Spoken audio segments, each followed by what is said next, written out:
बिस्मिल्लाहिर्रहमानिर्रहीम, अस्सलाम वालेकुम। मैं असदुल्ला खान हूँ। पिछले 3 दिन वीकेंड पे पाकिस्तान में एक तमाशा लगा रहा, और ये तमाशा किसी और ने नहीं लगाया, ये खुद पाकिस्तान तहरीक इंसाफ के लोगों ने लगाया। आपस में लड़ते रहे, एक दूसरे के खिलाफ बयानात देते रहे, एक दूसरे की ऑडियोज़ लीक करते रहे, एक दूसरे के खिलाफ बयानियाँ बनवाते रहे। ये सारा कुछ हमने देखा। मैं ट्रैवलिंग में था, स्कर्दू में था, और ज़ाहिर है दाएँ बाएँ की जो वैलीज़ थी उसमें ट्रैवल कर रहे थे, तो सिग्नल्स कहीं पर होते थे, कहीं नहीं होते थे। एक वीलॉग मैं कर पाया सिद्दीक जान के साथ, वो आपने देखा होगा। उसमें इब्तदाई तौर पर हमें लगा कि पार्लिमानी पार्टी का इजलास लाहौर में हो रहा है और यहाँ से केपी से सारे लोग लाहौर जा रहे हैं, तो बड़ी अच्छी पॉलिटिकल एक एक्टिविटी हो रही है। और चूँकि वो इब्तदाई ख़बरें थी तो हमने उसको बड़ा अप्रिशिएट भी किया कि पाकिस्तान तहरीक इंसाफ ने माहौल बना दिया है, गरमा दिया। लेकिन बाद में पता चला ये तो लड़ पड़े हैं आपस में सारे लोग, और उसकी फिर वजूहात आप जान चुके हैं। अब 3 दिन हो गए, इस पर क्या बात की जाए। लेकिन इस पर मैं थोड़ी आगे चल के बात करता हूँ। एक चीज़ बस मैं बताता चलूँ कि स्कर्दू से मैं मतलब 2-3 दिन वहाँ पर रहकर वापस आया हूँ। पाकिस्तान तहरीक इंसाफ के बहुत सारे सपोर्टर्स से बातचीत हुई है, और मैं अपने लोगों से बातचीत के एक्सपीरियंसेस शेयर करूँगा। कुछ लोग मायूस हैं, कुछ लोग पाकिस्तान तहरीक इंसाफ के लिए बड़े होपफुल हैं, इमरान खान के हवाले से परेशान हैं। तो इस पर तो हम बात करेंगे। और एक चीज़ मैंने जो लिखी भी थी अपने फेसबुक पे भी, ट्विटर पे भी, जो मेरा ज़िंदगी का एक मुख्तलिफ़ तरीन हवाई सफ़र हुआ है, यानी काफ़ी ट्रैवल किया है ज़िंदगी में, लेकिन ये एक बिल्कुल ही छोटी सी फ़्लाइट, 45 मिनट की फ़्लाइट, जो फिर जो है वो 3 घंटे की फ़्लाइट बन गई। इसमें क्या हुआ, इसमें मैंने कुछ रिकॉर्डिंग्स जहाज़ के अंदर कर रखी हैं। जहाज़ के अंदर क्या चल रहा था, क्या माहौल था, कैसे कैसे अनाउंसमेंट्स हो रही थी, बाहर क्या हालात थे, जहाज़ कैसे एयर टर्बुलेंस हो रही थी, लोगों की क्या रिएक्शंस थे, तो वो सारी चीज़ें। तो और फिर लैंड करने में क्या प्रॉब्लम था, तो वो मैं उस पर एक अलग से कल वीडियो बनाऊंगा, क्योंकि उसका सारा मटेरियल मेरे पास मौजूद है, बस उसको एडिट करने में टाइम लगेगा।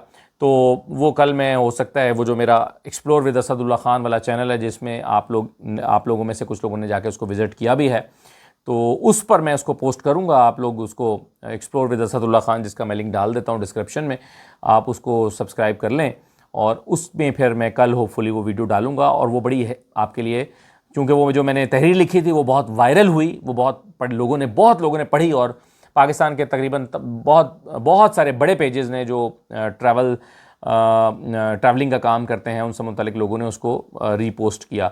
तो बहुत सारे लोगों ने तहरीर तो पढ़ ली, लेकिन वो अहाता नहीं कर पा रही, जो वीडियोज़ अहाता करेंगी। तो वो मैं कल इंशाल्लाह पोस्ट करूँगा एक्सप्लोर विद असदुल्ला खान पे, तो आप उस पर जाके देख सकेंगे। उसका लिंक मैं, उस वीडियो का लिंक मैं पोस्ट कर दूँगा फिर इस पर अपनी डिस्क्रिप्शन में। 3-4 इंपॉर्टेंट चीज़ों पर बात करने से पहले बस एक अनाउंसमेंट मैं और करता चलूँ, और वो ये है कि मैंने कुछ दिन पहले एक उज़्बेकिस्तान का ट्रिप अनाउंस किया था कि मैं उज़्बेकिस्तान जा रहा हूँ, कुछ और दोस्त हैं। तो वो बहुत ही ज़बरदस्त ग्रुप बन रहा है। उसमें कुछ फैमिलीज़ एनरोल हुई हैं, कुछ इंडिविजुअल्स भी आ गए हैं, कुछ और लोग भी दिलचस्पी ले रहे हैं। तो वो बहुत ही एक एक्साइटिंग जो ट्रिप है, ज़ाहिर है समरकंद, ताशकंद, बुखारा 3 शहरों का है, 5 नाइट्स और 6 डेज़ हैं। तो वो बहुत ही अच्छा ग्रुप हमारा बन रहा है। तो ये हम होपफुली इंशाल्लाह 8 अगस्त के आसपास ट्रैवल कर रहे हैं। तो जो लोग इंटरेस्टेड हैं, नंबर्स दिए हुए हैं, आप उस पर रब्ता कर लीजिए। तो मुझे यकीन है कि मैं और आप, हम मिलकर बहुत ही अच्छा एक यादगार ट्रिप करेंगे। जैसे पास्ट में भी मैंने 4-5 मुल्कों का ट्रिप जो है वो कुछ लोगों के साथ, दोस्तों के साथ एक ग्रुप बना के किया। उनके साथ इतनी अच्छी बॉन्डिंग डेवलप हुई है कि उनमें से तकरीबन हर बंदा अभी तक राब्ते में है, और उनके साथ मुसलसल बातचीत होती रहती है, इकट्ठ भी होता रहता है। तो ये अपॉर्चुनिटीज़ होती हैं कि इसमें आप जो है वो अपने नए ताल्लुकात बनाते हैं, अपना हल्का हबाब वसी करते हैं, और फिर ट्रैवलिंग से लर्निंग तो होती है। और फिर उज़्बेकिस्तान जैसे मुल्क में जो कल्चरली बहुत रिच है, तो वहाँ वो तो बहुत ही अच्छा होता है। तो इस पे अगर आप चाहें तो इसमें ग्रुप में आप आ सकते हैं। आ जाएंगे ज़रा 2-3 चीज़ों पर। देखिए, अली अमीन गंडापुर जो हैं, उनके हवाले से लोगों के बड़े तहफ़्फ़ुज़ात हैं, और वो बढ़ते चले जा रहे हैं। यानी आप देखिए कि लोगों ने अपनी होप्स उसी वक्त उनसे ख़त्म करना शुरू कर दी थी जब वो इस्लामाबाद 2 दफ़ा गए छोड़ के। तो तीसरी मरतबा लोगों ने कहा कि वॉशरूम नहीं जाने दे रहे थे लोगों को लगता है कि ये इस्टेब्लिश हो गया है आहिस्ता आहिस्ता कि अली अमीन गंडापुर की हमदर्दियाँ किसी और के साथ हैं, और वो विकेट के दोनों तरफ खेल रहे हैं। अगर ये नहीं भी है, अगर अली अमीन गंडापुर ये नहीं भी कर रहे, तो भी ये इस्टेब्लिश ज़रूर हो गया है कि अली अमीन गंडापुर जो हैं वो खान की रिहाई में इंटरेस्टेड नहीं है। अब उन्होंने जो 90 दिन वाला बयान दिया कि जी 90 दिन में इमरान खान की रिहाई हो जाएगी, बेशक हो सकता है इमरान खान की रिहाई 1 साल भी ना हो, मुझे नहीं पता। हो सकता है कि अली मीन गंडापुर को भी लगता हो कि भाई 3 महीने में तो नहीं होती या 5 अगस्त को तो नहीं हो रही। लेकिन कौन अक्लमंद शख्स होगा जो इस मरहले पर कि जब आप एक तहरीक चला रहे हो और ये कहकर निकल रहे हो कि 5 तारीख को खान को रिहा करा के लेकर आएंगे, ज़ाहिर कारकुनों को तो आप ये पैगाम देते हैं ना। लेकिन जब आप ये कह रहे हो कि जी जैसे मौलाना फजल रहमान धरना देने आ रहे हो, तो वो क्या करेंगे? जब वो धरना देने आ रहे होंगे इस्लामाबाद में तो कहेंगे मैं हुकूमत गिराने जा रहा हूँ और हुकूमत गिरा कर ही वापस आऊँगा, चाहे उन्हें पता भी हो कि मैं हुकूमत गिरा के नहीं आ सकता। लेकिन कारकुनों को तो बताएंगे ना कि भाई हुकूमत गिराने जा रहा हूँ। कारकुनों को तो आप यही कहते हैं। क्या कारकुनों को भी आप कभी ये मैसेज देते हैं कि भाई 5 अगस्त को जो हमारा एहतजाज होने जा रहा है इसका कोई फ़ायदा नहीं है, 3 महीने में इमरान खान ने रिहा होना है? कभी आप ये पैगाम दे के भी कारकुनों को निकाल सकते हैं? ये कहाँ की समझदारी?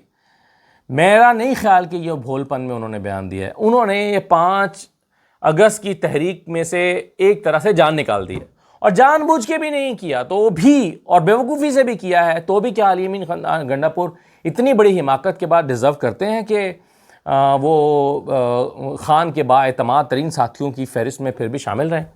अली अमीन गंडापुर से लोगों को रोज़ाना शिकायत बढ़ रही हैं और उनके लिए लोगों का गुस्सा बढ़ता जा रहा है। और फिर एक बात ज़बान ज़द आम हो रही है खैबर पख्तूनख्वा में कि करप्शन बढ़ रही है, करप्शन हो रही है, करप्शन बढ़ रही है, जो सब मिलकर लूट मार कर रहे हैं। ये एक तासुर पैदा हो रहा है। ये तासुर अगर गलत भी है तो भी ख़तरनाक है पाकिस्तान तहरीक इंसाफ के लिए और अली मीन गंडापुर के लिए। आज देखें, एक गैलप सर्वे आया और गैलप सर्वे में जो है वो बताया गया है कि अगर मेरे पास उसका कोई प्रिंट आउट एक कॉपी पड़ी हुई है तो मैं आपके लिए 2-3 लाइनें पढ़ भी दूंगा, जिसमें हाँ इसमें से पढ़ देता हूँ, जिसमें वो इसमें कहा गया है कि खैबर पख्तूनख्वा के अवाम पीटीआई हुकूमत से नाखुश हैं। खैबर पख्तूनख्वा के 50% शहरियों के मुताबिक मरियम नवाज़ की कारकर्दगी अली मीन से बेहतर है। मैं ये तो नहीं मानता वैसे, जो इसमें गैलप सर्वे में आया है, सर्वेज भी ऊपर नीचे होते हैं, लेकिन बहरहाल ये एक परसेप्शन तो डेवलप किया जा रहा है ना। फिर खैबर पख्तूनख्वा के 47% शहरी चाहते हैं कि अली मीन गंडापुर को तब्दील कर दिया जाए। ये बात मुझे ठीक लगती है कि बहरहाल लोगों का एक गुस्सा अली मीन गंडापुर पर बनता जा रहा है। लोग खुद निकलें या ना निकलें, लोगों की तवक्को ज़रूर रहती है अपनी लीडरशिप से कि वो उनके लीडर की रिहाई के लिए कुछ करें। अब देखें, खान से जो मोहब्बत करने वाले लोग हैं वो कुछ भी ना कर पा रहे हो खान के लिए, कोई कंट्रीब्यूट ना कर पा रहे हो, कोई जद्दोजहद और मेहनत ना कर पा रहे हो, लेकिन फिर भी वो ये तो चाहेंगे ना कि खान बाहर आ जाए और आकर वो लीड करे और वो पाकिस्तान के वज़ीर आज़म बने। ये तो वो चाहेंगे ना, और वो चाहेंगे कि उनकी लीडरशिप ये किरदार अदा करे, उनके जो लोग हैं, उनकी जो पार्टी की आदत है वो ये किरदार अदा करे। और अगर पार्टी की आदत इस तरह के बयान देगी 90 दिन वाले, तो फिर वो कैसे उसका हल निकलेगा? फिर कहते हैं कि जी खैबर पख्तूनख्वा के 59% शहरी मजमूई तौर पर वफाकी हुकूमत की कारकर्दगी से मुतमिन है। तो इस तरह का एक सर्वे सामने आया है, लेकिन बहरहाल मजमूई तौर पर इसमें देखें अली मीन गंडापुर की कारकर्दगी, उनकी करप्शन, इस हवाले से लोगों के बड़े तहफ़्फ़ुज़ात हैं। तो अब इमरान खान साहब को मेरा ख्याल है कि हतमी तौर पर फैसला करना होगा, या तो वो अली मीन गंडापुर के हक़ में बयान दें वाज़ेह तौर पर और कहें कि अली मीन गंडापुर को मेरा मुकम्मल एतमाद हासिल है, मुझे यकीन है कि अली मीन गंडापुर ने मुझे कहीं धोखा नहीं दिया, मुझे यकीन है कि अली मीन गंडापुर पार्टी के साथ और जो है वो अपनी हुकूमत के साथ बहुत मुखलिस है, और अली मीन गंडापुर को मेरा मुकम्मल एतमाद हासिल है, उसका किला मजबूत है। या तो ये कह दें, और अगर खान ये नहीं कह सकते तो फिर फैसला करें और कहें कि हम अली मीन गंडापुर की कारकर्दगी से मुतमईन नहीं हैं और तब्दील कर रहे हैं। भाई कोई एक तरफ तो करें, हवा में लटका के इमरान खान ने क्यों रखा हुआ है? तो इमरान खान साहब यानी एक दरमियानी रास्ता लेकर जो निकल रहे हैं, खेल रहे हैं, इससे उनकी पार्टी को भी नुकसान हो रहा है, अवाम को भी नुकसान हो रहा है। सबसे बड़ी बात कि भाई अगर वाकई वहाँ करप्शन हो रही है, अगर वहाँ पर वाकई बैड गवर्नेंस है, तो उसका नुकसान तो पीटीआई को हो रहा है। अगरचे लोगों ने वोट खान को दिया था, आज भी खान आ जाएगा, लोग सारे खान को वोट देंगे, लेकिन शिकवा ज़रूर लोगों का रहेगा कि भाई ये किया क्या है और हुआ क्या है। तो अली मीन गंडापुर बार बार नाकाम हो रहे हैं। स्वात वाक़या हो, परसेप्शन पैदा करनी हो, अपनी हुकूमत की कारकर्दगी दिखानी हो, और इसके अलावा खान की रिहाई के लिए एफर्ट्स करनी हो, अली मीन गंडापुर मुसलसल नाकाम हो रहे हैं। तो भाई खान को उन्होंने ये बता कर रखा कि मैं आपके लिए एफर्ट कर रहा हूँ और आपकी रिहाई एहतजाज से नहीं होनी, बस किसी और तरीके से होनी है, वो मैं करके दूँगा। हालांकि ये परसेप्शन भी अब डेवलप हो रहा है कि अली मीन गंडापुर तो इमरान खान की रिहाई के लिए दिलचस्पी ही नहीं रखते, क्योंकि जिस दिन खान बाहर आ गया, अली मीन गंडापुर की जो दुबई लगी हुई है यहाँ पे, वो उनके लिए मसला हो जाएगा। तो इसलिए बहुत सारे लोग ये मानते हैं कि अली मीन गंडापुर और उनके कुछ हम ख्याल इमरान खान की रिहाई चाहते ही नहीं है। वो चाहते हैं कि ठीक है खान लगा रहे और हमारा भी यहाँ पर टेमा लगा रहे, खान जेल के अंदर बैठा रहे। तो ये एक बहुत ही मेरा ख्याल है पीटीआई के लिए सबसे परेशान कुन चीज़ ये है।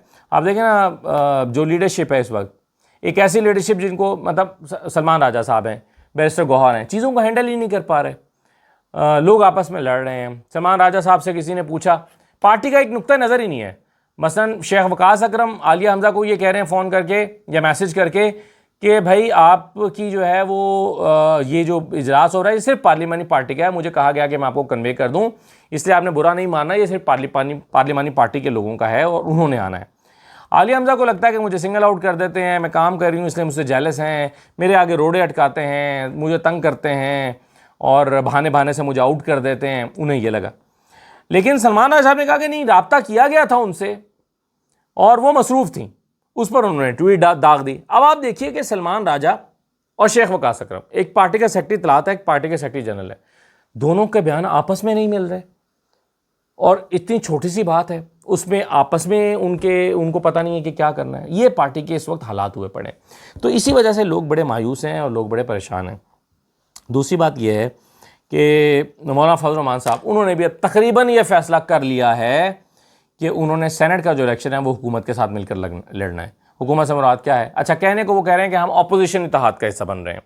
अच्छा, मैंने उनसे कुछ रहनुमाओं से पूछा, बात हो रही थी, मैंने कहा कि अपोजिशन रहनुमाओं से क्या मुराद है? यानी आप पीटीआई और जो इत्तेहादी उनके जमातें, उन्होंने कहा नहीं, खैबर पख्तूनख्वा की अपोजिशन। खैबर पख्तूनख्वा में कौन अपोजिशन है? नून लीग, पीपल्स पार्टी, एएनपी वगैरह। तो वो कहते हैं खैबर पख्तूनख्वा की अपोजिशन जमातों के साथ मिलकर हम लड़ रहे हैं। यानी कहने को वो अपना कह रहे हैं कि भाई हम तो हुकूमत में थोड़ी गए हैं, हम तो हुकूमत के साथ थोड़ी मिले हैं, हम तो अपोजिशन की जमातों के साथ मिले हैं। लेकिन भाई ये सेनेट तो अपोजिशन के लिए नहीं है ना, सेनेट तो इक़्तिदार में बैठी हुई है, सेनेट की तो अक्सरियत है। तो ये बहुत सादगी के साथ आवाम को बेवकूफ़ बनाने की कोशिश की जा रही है, या तो आवाम को सादा समझ रहे हैं या खुद सादा है।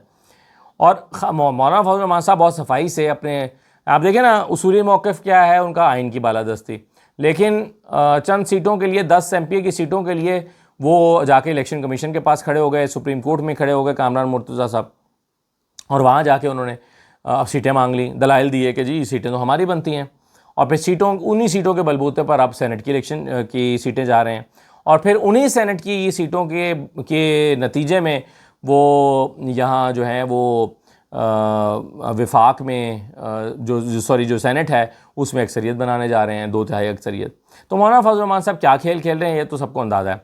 मौलाना फजल रहमान साहब के हवाले से पहले दिन से ही मेरा तो कॉन्सेप्ट क्लियर है, मैं तो एक भी दिन इस बात पे नहीं, अपने इस नुक्ता नज़र पे नहीं डगमगाया कि फजल रहमान साहब पाकिस्तान तहरीक-ए-इंसाफ के साथ बड़े मुखलिस हैं या उनके साथ बड़ा ज़रूरी इत्तेहाद हो जाना चाहिए, बल्कि मौलाना फजल रहमान साहब के साथ इत्तेहाद ना होना ज़्यादा बेहतर है, क्योंकि उनके साथ इत्तेहाद हो गया तो वो पाकिस्तान तहरीक-ए-इंसाफ का हाथ पकड़ के उसको किसी चौराहे पर बेच आएंगे, उन्हें पता भी नहीं चलेगा कि मौलाना फजल रहमान कहाँ बेच आए हैं। तो ये तो बेहतर ही है कि मौलाना फजल रहमान साहब के साथ उनका एहतजाज ना हो, जो करना खुद करें। वैसे तो खैर खुद भी माशाल्लाह कुछ नहीं कर रहा है, लेकिन यह है कि फजल रहमान साहब के साथ तो इत्तेहाद करने का कोई फ़ायदा नहीं, क्योंकि फजल रहमान ने इस्टेब्लिशमेंट की सियासत करनी है। वो एक आध गर्म बयान दे देते हैं, उन्हें भी मैसेज देते हैं कि भाई मेरा कुछ सोचो। और मौलाना फजल रहमान साहब के बारे में अगर किसी को गलतफहमी है तो वो अहमकों की जन्नत में रहता है, खुद अहमक है, इसके अलावा कुछ नहीं है। तो ये हैं जी हालात। फ़ैसला तकरीबन उन्होंने कर लिया, अनाउंस होना बाकी है, लेकिन मेरी पार्टी के कुछ रहनुमाओं से बात हुई, उन्होंने कहा जी हम तकरीबन ये फ़ैसला कर चुके हैं, बस ये एक आध दिन में मज़ीद इसमें फ़ाइनलाइज़ हो जाएगा। तो ये फजल रहमान साहब की सियासत है। लेकिन क्या फ़र्क पड़ता है, पाकिस्तान तहरीक-ए-इंसाफ के जो हालात हैं, फजल रहमान साहब को भी ये कहना पड़ गया कि पीटीआई की हम हुकूमत तो नहीं कि कैबिनेट में गिराना चाहते हैं, लेकिन पीटीआई को चाहिए, गिरा सकते भी नहीं है खैर, लेकिन पीटीआई को चाहिए कि वो इन हाउस तब्दीली करें और चीफ मिनिस्टर तब्दील कर दें। तो वो तो इसलिए भी कह रहे हैं कि उनके हल्के का आपस में राइवलरी है, लेकिन बहरहाल अली मीन गंडापुर से जो शिकवे हैं वो भी बढ़ते जा रहे हैं। इजाज़त दीजिए, अल्लाह हाफ़िज़।